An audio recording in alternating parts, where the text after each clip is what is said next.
Hello everyone, it is my honor to have the opportunity to give the speech here. First, a little bit of my background. My name is Li Yawen, and I'm a doctoral candidate from the School of Journalism and Communication at Beijing Normal University. Today, I'd like to talk about the gender gap in job status and career development of Chinese publishing practitioners. My presentation will take about 50 minutes and it is divided into four.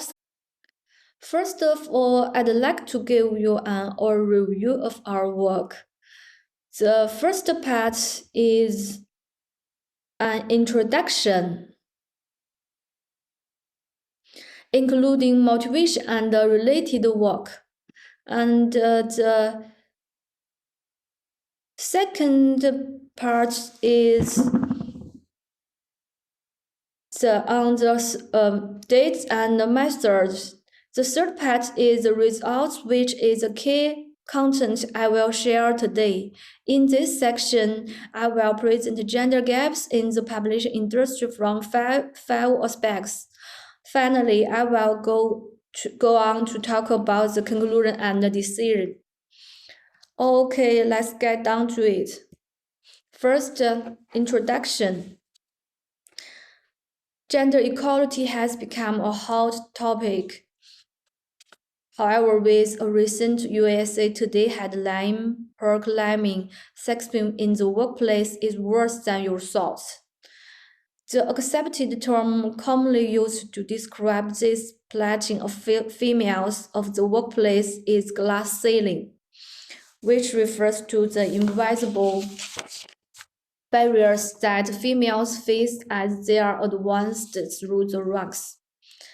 In 2020, females accounted for 43.5% of Chinese labor force. In 2022, China closed 68.2% of its gender gap, ranking 102nd out of 146 economies in the Global Gender Gap Index 2022 rankings. This result is not satisfactory. Our paper focuses on the current state of the gender gaps among publishing practitioners with editors as their main members in China. Chapter 2, Materials and Methods. The date is from a survey. The survey was conducted by the Academy of Publishing Science of Beijing Normal University and was released through the WeChat public account of Muduo Shusheng. From 30 April 2020 to 31 December 2020, a total number of 3,732 valid questionnaires was reserved. As shown in the right figure, we can see that the data covers various regions of China, involving both state-owned and private enterprise and institutions. The questionnaire was divided into 6 parts, including basic information, workload and working time, salary and wealth, career growth, career choice, and work pressure, with a total of 54 questions. Relevant quantitatively indicators were such as stress and satisfaction were set with 10-level scale. Numbers ranging from 1 to 11 correspond to answers that range from weak to strong. 1 is very weak, 6 is average, and 11 is very strong. The research mainly adopted the chi-square test and the t-test for analysis. Chapter 3, Results. The first is the gender gap in job status. Job status include age, educational background, year of publishing work, job title. we can see that the number of the females in the sample is 2.3 times of that of male. According to the sample conclusion, we can see that compared with males, females in the publishing industry have a higher population, higher education, fewer working years, and low job status. Females make up the majority of publishing practitioners, however, males dominate in job permissions. The second is gender gap in goals and workload. Females focus more on content editing, and their ideal goals is becoming to technologists. The majority of males also working in content editing roles, but males are more willing to work in executive management, and their ideal goal is to become senior executives. In terms of manual labor indicators, such as working hours, overtime, and business trips, must show more advantages. However, there was no significant difference in terms of the amount of task processing and overall current workload. The third is gender gap in pay and benefits.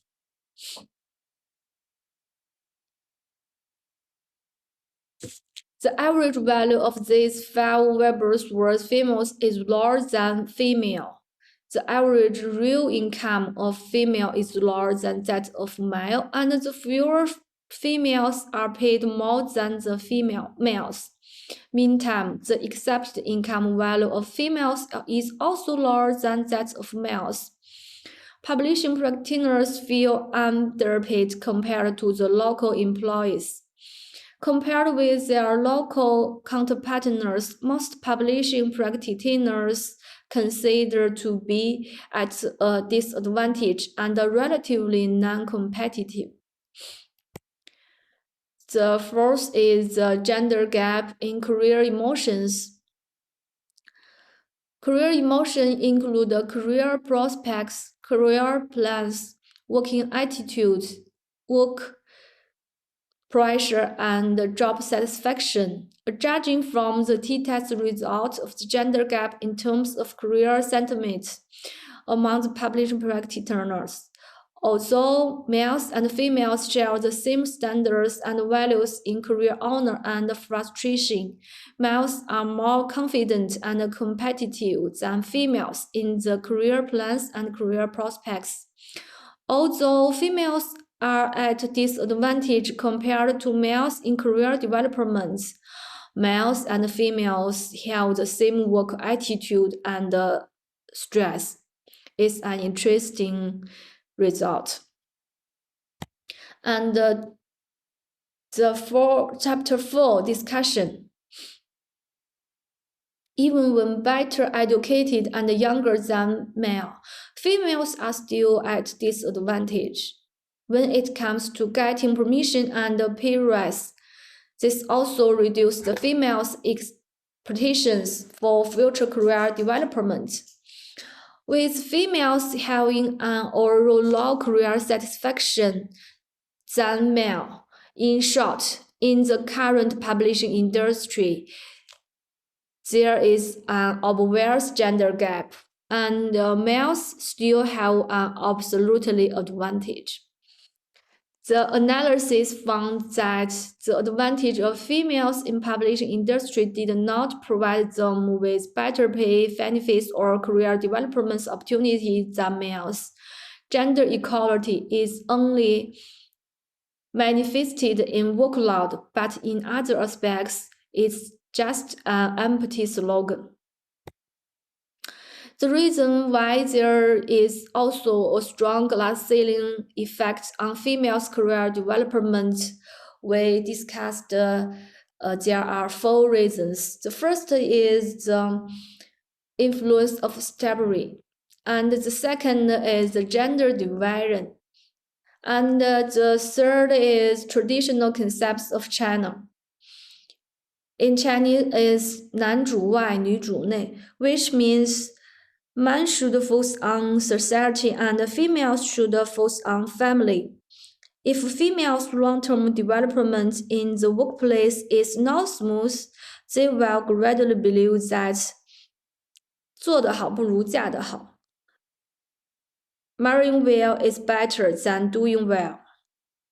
And the last one is policy adjustment imbalance.